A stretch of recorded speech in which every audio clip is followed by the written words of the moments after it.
So here we go, y'all. We got some sauteed cabbage, some onions, some carrots, some sausage, some roasted okra, because I didn't feel like the slime today, and roasting will take the slime out of the okra, and a piece of cornbread. I didn't want any rice and potatoes and gravy and all of that, because I'm just not that kind of person, but this is what I'm eating today. So let's get into it and see what it tastes like. Let's taste a little of the cabbage and the carrots.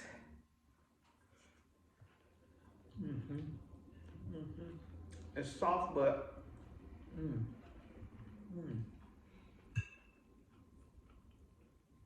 it's soft, but still got a little bite.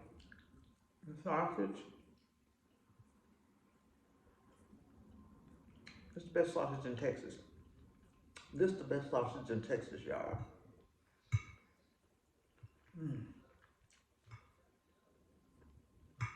This is the same sausage that got my kids, helped get my kids off fast food when I made sausage and biscuits with the sausage inside the biscuits for their breakfast in the morning.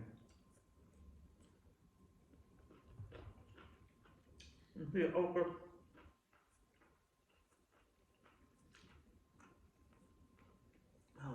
Oh man, it's good.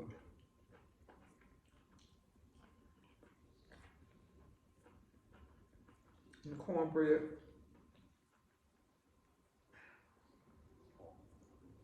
I got up in a foul mood today because it was like 38 degrees when I woke up. The house is warm. I just don't like cold weather, y'all, and I really do go through something with it that's cold.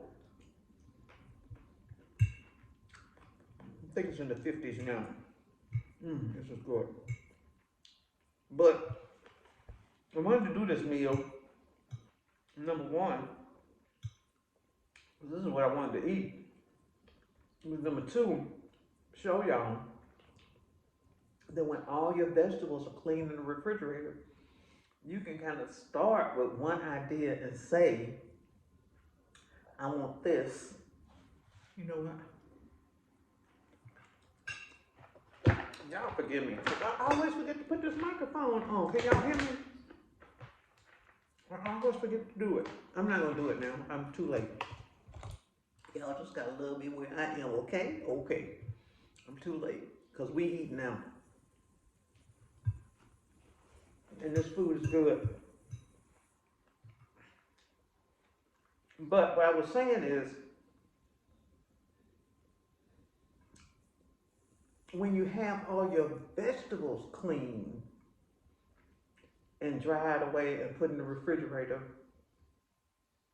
you can get up and say, I want this, because that's what I did. I said, ooh, I want some cabbage today. And all I thought about cooking was just some cabbage and onions. And then I realized, okay, I got a sausage in there. Then I realized, okay, I got some clean carrots in there. And then I realized I got some clean okra in there. And I just put together that meal in just a few minutes. It actually takes more time to film me fixing the meal than it does the meal. The meal only takes about 10, 15 minutes to cook. 25 minutes with cornbread, but it takes longer to film it than to really cook it. And so when you have all your vegetables clean, just know that you can go around your kitchen and just decide, I want this, that, this, that. I want a little bit of that with this, or whatever. That's the beauty, to me, of meal prepping vegetables and not meals, because I have no idea if I meal prep meals on Sunday and I make chicken breast and rice and vegetables and make it for Sunday, Monday, Tuesday, Wednesday, Thursday, Friday. I have no idea that when I make that meal on Sunday and prep it and put it away, that I still want to eat that thing on Thursday. And that's what's happening with a lot of people, that food is going into the trash. Instead of doing that, just have all your vegetables clean, dried, or whatever. And then whatever particular meat you want to eat, if you're eating meat, you can either take out the night before, or as soon as you buy your meat, you can literally season your meat and section it off. Like if you got 4 chicken breasts and you know you only want to eat 1 chicken breast that week, freeze the other 3 and have the one that you're going to cook section off in a Ziploc bag or one of them clear containers that y'all like. Season and put it away in the refrigerator, and when you want to eat that chicken breast, it's ready to go. It's best to prep the vegetables because people are throwing vegetables away. And I don't want you to throw vegetables away. Y'all know we need to be eating vegetables. Every day we need to be eating vegetables. Every single day. Some kind of vegetable and some kind of fruit. Our food pyramid is terrible. If you can figure out a way to eat 2 to 3 cups of vegetables and a cup or 2 of fruit every day, you're gonna be good. That's what I think. I'm not a doctor. You know, have I played what on TV?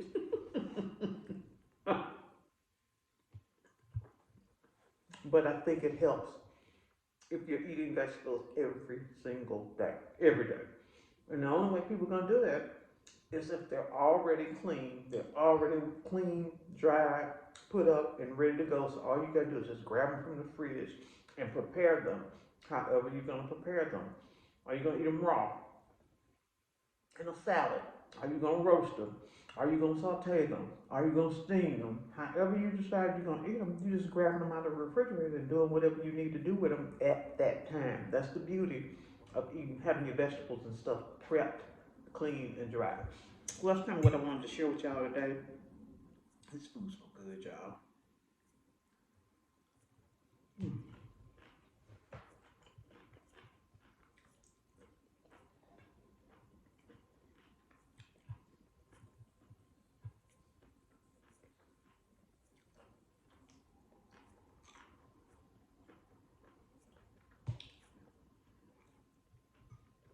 It's right on.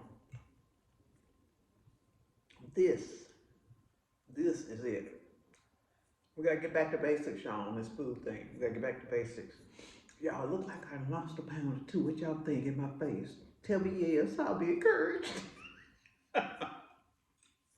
I got a taste for some cabbage today. I want some cabbage and cornbread.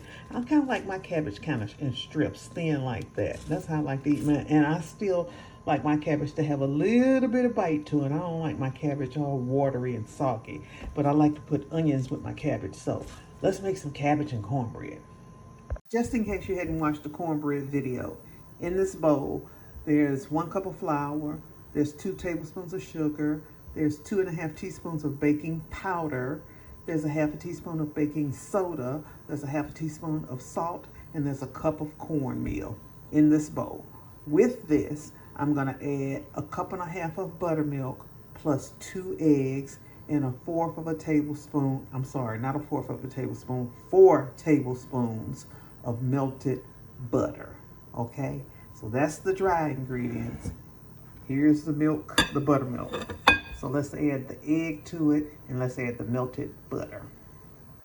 So I add 1 egg at a time and mix that up to get the yolk to break up real good, like that. And then I'll add the second egg and do the same thing. But you want it mixed up real well. There's the second egg. I'm gonna mix that up. And then we're gonna add to this a half, I keep saying a half, I'm sorry. We're gonna add to this 4 tablespoons of melted butter. That's kind of been slightly cool for a minute or 2. You can just melt it in the microwave and just let it slightly cool for a minute or 2, and then add that to this mixture. And then all we're gonna do is pour this wet into the dry. That's all we're gonna do. I want some cabbage. Cabbage is good eats, man. And I think, y'all, well, I'll tell y'all in a minute. Hold on. I'm gonna add about a tablespoon of butter in here and melt this before I add the melted butter to the cornbread. So I'm gonna put this in the oven right quick. Can y'all tell my voice is different in this video? It's because I'm mad, because it's cold. It's cold outside. I hate the cold weather. It's sunny, but it's like 40 degrees. It's crazy, and it's gonna be 70 tomorrow. Here's the melted butter. We're gonna add the melted butter to this mixture, and then we're gonna pour this wet into the dry and get this cornbread in the oven. I'm mad. It's cold. That's what it looks like with the butter added. And all you do is just dump and mix that up, and I'll show you what it's supposed to look like when you pour it in the pan. That's the last of that little butter I poured on top, but I wanted to show y'all what it looks like. And you don't have to beat it to death. You just want to get it all mixed up so that bottom is not dry. That's all you're trying to do, okay? And the reason you see it kind of foaming up like this is because it's buttermilk, number one, and then it's double acting baking powder.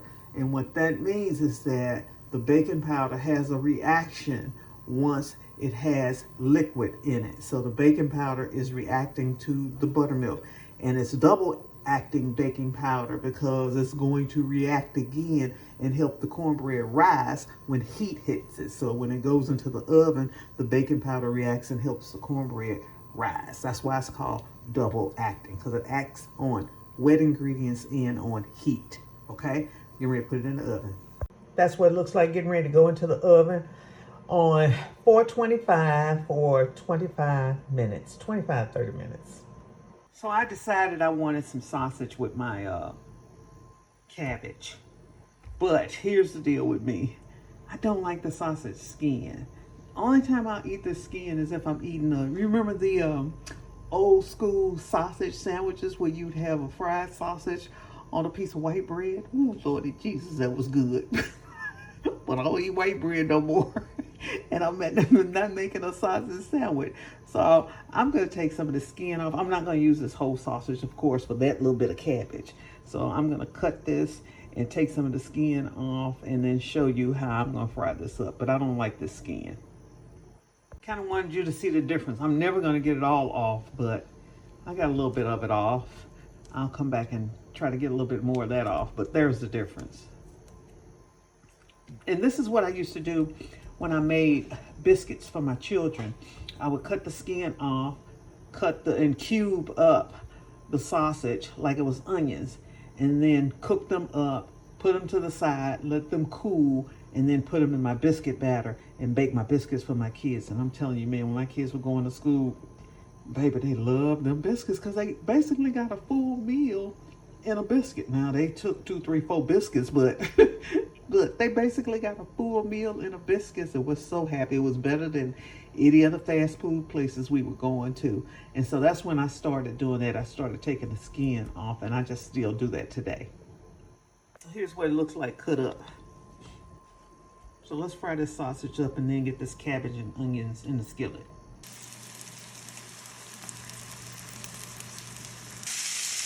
Sausage is out and the cabbage and onion is going in.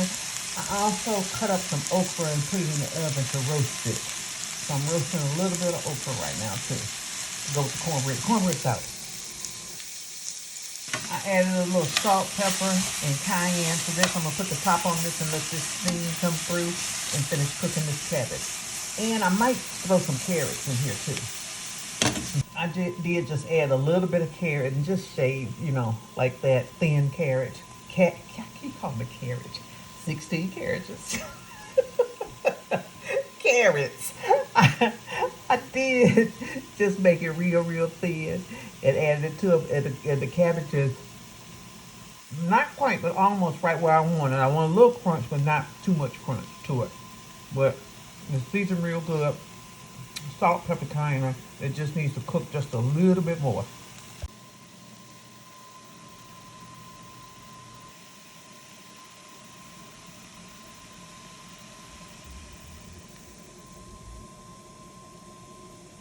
That's really all I got for y'all.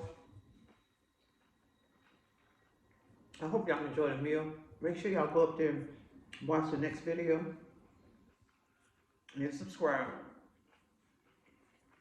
More importantly, go out there and make it a great day. I'm Val Taylor, and I will see y'all on the next video. Bye now. Next time I have my microphone on, y'all, I promise I'm gonna get better with this. I'm gonna get better with this. I actually need a wireless one, but this is what I got, so I'm gonna do better. Stay tuned.